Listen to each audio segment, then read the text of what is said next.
చాలా బాగుంది. నాకు బాగా నచ్చింది మమ్మీ.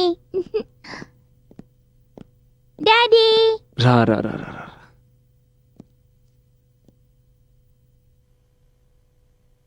లక్ష్మి, అమ్మా ఆర్యన్ తీసుకుని పైకి వెళ్ళు.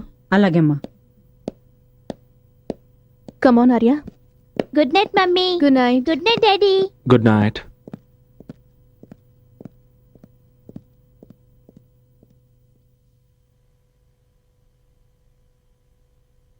ఎక్కడికి వెళ్ళారు మీరంతా?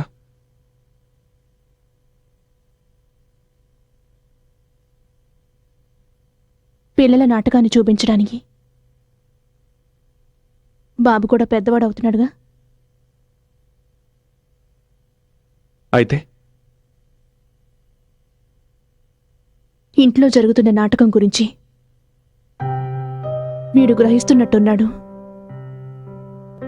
మన మధ్య ఏదో టెన్షన్ ఉన్నట్టు.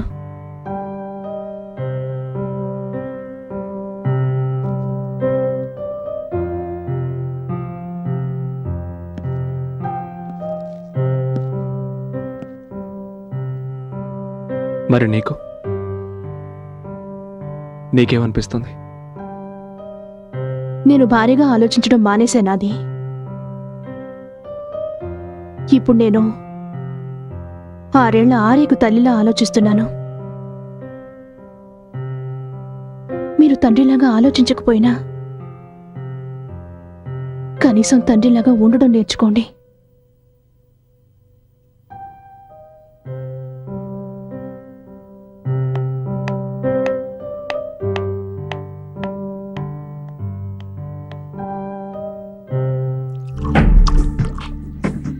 ఈ రోజు నుంచి ఎవరైతే నా మాట వింటారో వాళ్లే ఇక్కడ ఉంటారు. నేనెవరినైతే ప్రేమించానో అతను ఎప్పటికీ ఎవరికీ సొంతం కాడనుకున్నాను. తన భార్యనే మోసం చేసి నాతో అక్రమ సంబంధం సాగిస్తున్నవాడు నా కోసం ఏం చేయగలడు?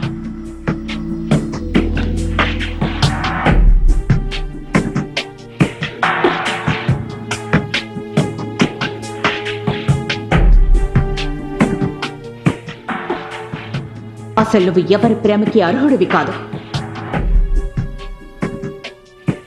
ఈ రోజు నుంచి ఎవరైతే నా మాట వింటారో వాళ్లే ఇక్కడ ఉంటారు. తన భార్యనే మోసం చేసి నాతో అక్రమ సంబంధం సాగిస్తున్నవాడు నా కోసం ఏం చేయగలడు? నేనెవరినైతే ప్రేమించానో అతను ఎప్పటికీ ఎవరికీ సొంతం కాడనుకున్నాను.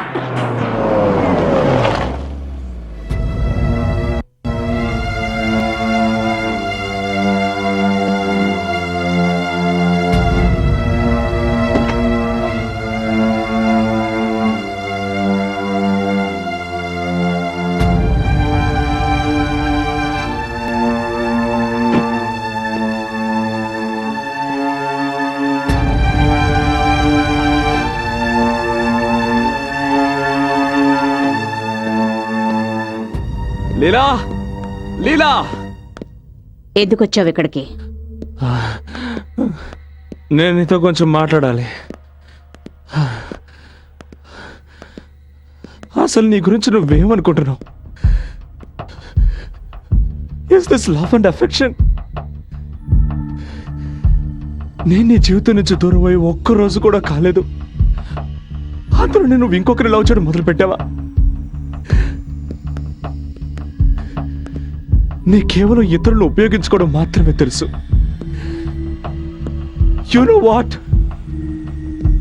అసలు నేను నీ మాటలు వినడం అంత నా బుద్ధి తక్కువనే నాకు అనిపిస్తోంది. నీ కారణంగానే నేను నా భార్య బిడ్డలకి మోసం చేశాను. నీ కారణంగానే నా జీవితం నాశనం అయిపోయింది. ఎందుకే? ఏయ్, చెప్పవే. నేను మనస్ఫూర్తిగా నీకే ద్రోహం చేయలేదు.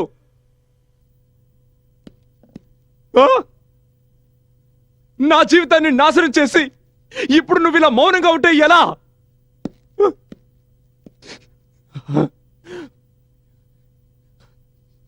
ఏం సాధించాలనుకుంటున్నావు? నా ఆఫీస్కి వచ్చి సోనియాని తీసేసావు. నా ఆఫీస్ని టేక్ ఓవర్ చేసుకున్నావు. నువ్వు నా మీద పగ తీర్చుకోవాలనుకుంటున్నావా? ఏంటి, ఎలా పగ తీర్చుకోవాలనుకుంటున్నావు? చెప్పవే. I'm a bloody married man. I have a child.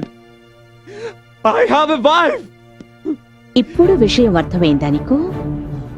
ఇప్పుడు అర్థమైందా ఎవరికైనా మాటిచ్చి తప్పితే ఏం జరుగుతుందో? ఇప్పుడు అర్థమైందా నీకు? అప్పుడు నన్ను అర్ధాంతరంగా వదిలి వెళ్ళిన రోజు నా పరిస్థితి ఏమిటో నీకు అర్థమైందా? నేను నిన్ను వాడుకున్నానన్నావు కదూ? కరెక్టే, నేను నిన్ను వాడుకున్నాను. ఇప్పటి వరకు నేను కేవలం నీ కంపెనీని మాత్రమే ఓవర్టేక్ చేశాను. కానీ నీ మీద పక్క తీర్చుకోవడానికి కంపెనీ ఒకటేమిటి, నీ భార్య బిడ్డని కూడా నీ నుంచి వేరు చేయగలను. You know how dare you hit me again? Get out! No! I'll kill you!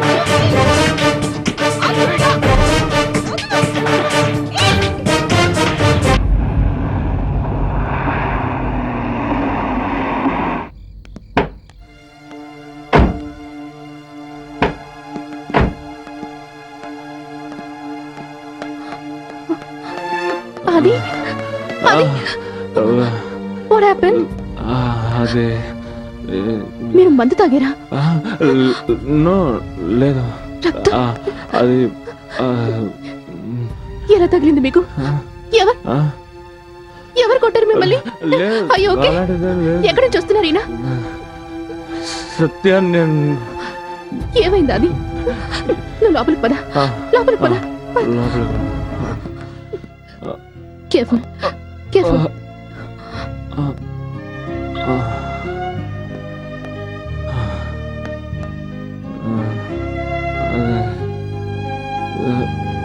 నాతో మాట్లాడాది? అదే ఏమైంది?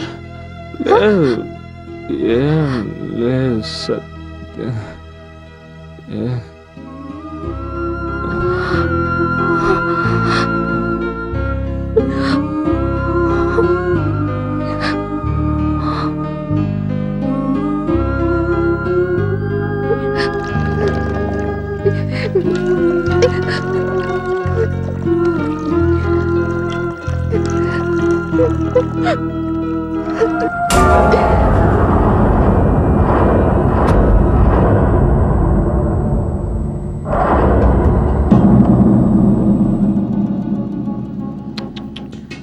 చాలా దారుణంగా కుట్టారు.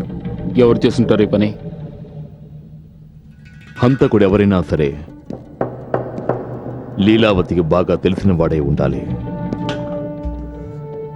తలుపులు విరగలేదు, తెరిచారు. హంతకుడు లీలా ఇష్టంతోనే లోపలికొచ్చాడు. ఇక్కడ కూర్చున్నాడు.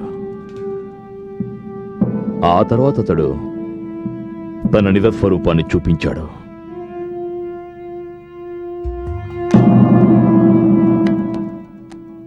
శవాన్ని చూస్తుంటే ఈ హత్య జరిగి 4-5 గంటలైందనిపిస్తోంది. అంటే హత్య 9:30-10 గంటల మధ్య జరిగి ఉండాలి, అవునా? సార్, వాచ్మెన్ వచ్చాడు. నువ్వెక్కడున్నావు? రాత్రి 1-2 గంటల మధ్యలో నా చెల్లెల్ని కలుసుకోవాలని వెళ్ళాను. ఆవిడ అల్లుడు ట్రీట్మెంట్ కోసమని సికింద్రాబాద్ నుంచి వచ్చాడు. నేను 11 గంటలకు తిరిగి వచ్చేవాడిని.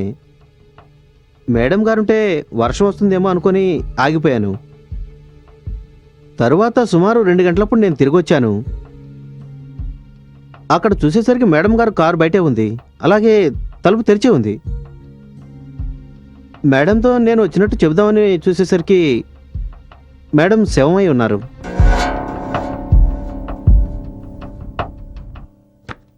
ఈ ఫోటోలను చూస్తుంటే ఏమనిపిస్తోందంటే లీలావతి హత్య జరగడానికి ముందు ఎవరితోనో గొడవ పడినట్టుగా ఉంది. కానీ అసలు విషయం వేరే ఉంది. హత్య జరగడానికి వాళ్ళిద్దరూ గొడవ పడ్డం కారణం కాదు. ఏం జరిగినా ఆవిడ ఇష్టంతోనే జరిగింది. It's quite clear. హంతకుడు లీలావతికి బాగా పరిచయం ఉన్నవాడు. వాళ్లలో మంచి స్నేహం కూడా ఉంది. ఇద్దరి మధ్య గొడవ జరిగింది. వాడు చాలా పకడ్బందీగా లీలను హత్య చేశాడు. కానీ రూమ్లో వాతావరణం చూస్తుంటే లీలావతికి హంతకుడికి మధ్య బద్ధ విరోధం ఉన్నట్టు కనిపిస్తోంది. మిస్టర్ ఆదిత్య ప్రసాద్, మీరు 3 రోజులుగా లీలావతిని కలవలేదు కదా? ఎస్. కనీసం తను మీకు ఫోన్ అయినా చేసి ఉంటుంది కదా? నో, లేదు. ఒకవేళ మీరు? లేదు.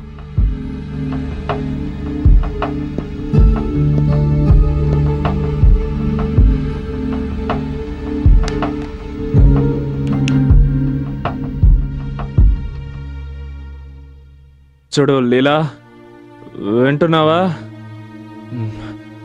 నువ్వు చేసేదేం బాగలేదు. నువ్వు చాలా అవస్థలు పడతావు. అసలు నీ గురించి నువ్వేమనుకుంటున్నావు? ఈ గొంతు మీదే కదా?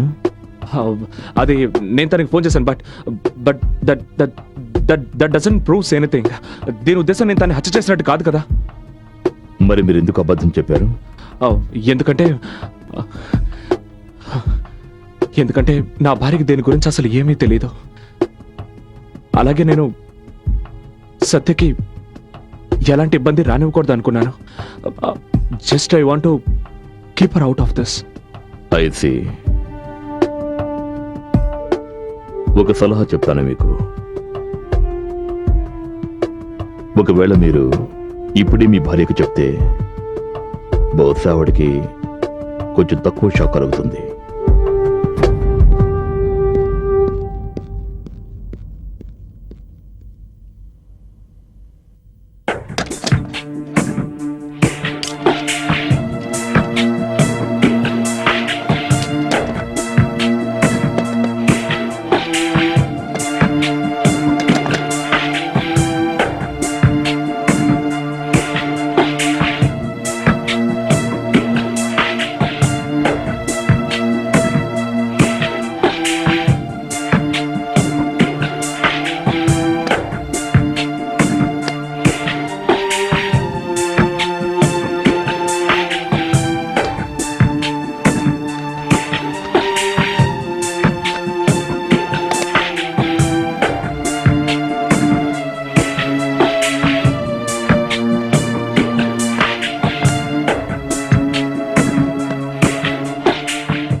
ఏమైందండి?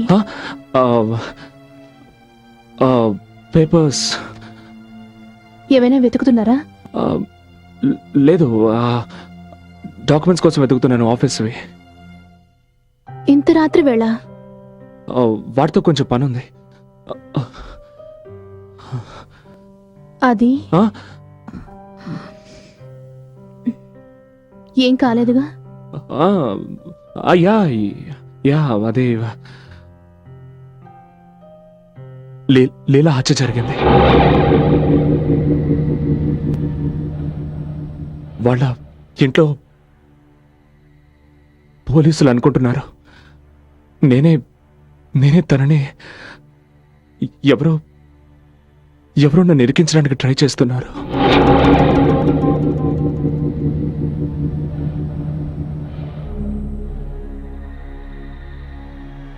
నేను నీతో కొన్ని విషయాలు చెప్పాలి. నాకు తెలుసు. ఏంటి? నాకు తెలుసండి. మీరు ఆవిడ దగ్గర పనిచేస్తున్నారు కదా, అందుకని మీ మీద కూడా అనుమానం వస్తుంది. అందరూ రకరకాలుగా ఊహిస్తారు, పోలీసులు ఇబ్బంది పెడతారు. కానీ యు డోంట్ వరీ, నాకు మీ మీద నమ్మకం ఉంది. నాకు తెలుసు కదా నా ఆది ఎంత మంచివాడు. మీకు తోడుగా నేనుంటాను. ఏం భయపడకండి.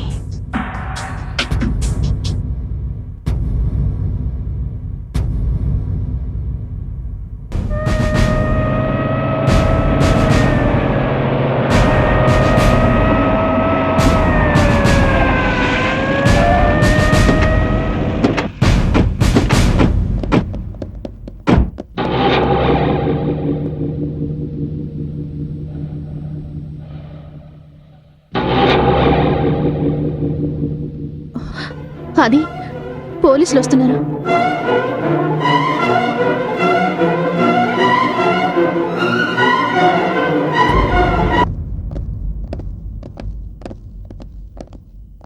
సార్, ఏంటి problem? Arrest warrant.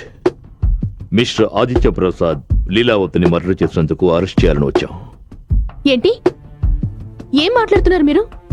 Excuse me madam, మేము ఇక్కడికి వచ్చింది మా డ్యూటీ చేయడానికి. మీ భర్తను అడగండి, హత్య జరిగిన రోజు రాత్రి 10 గంటలకు ఆయన ఎక్కడున్నారు? ఇందులో అడిగేదేముంది? నేను చెప్తున్నాను, మీరు నా దగ్గరే ఉన్నారు. మేడం, మీరు మీ భర్తను ఎంతగానో ప్రేమిస్తున్నారు కాబట్టి వెనకేసుకొస్తున్నారు. కానీ మేము చట్ట ప్రకారం నడుచుకోవాలిగా. ఎంక్వైరీ చేసినప్పుడు దొరికిన ఆధారాలన్నీ మిస్టర్ ఆదిత్యని హంతకుడిగా చూపుతున్నాయి. I'm sorry mister Aditya Prasad. నేను మీకు ముందే చెప్పాను, మీరు వీలైనంత త్వరగా ఇదంతా మీ వైఫ్తో చెప్పేయండి అని.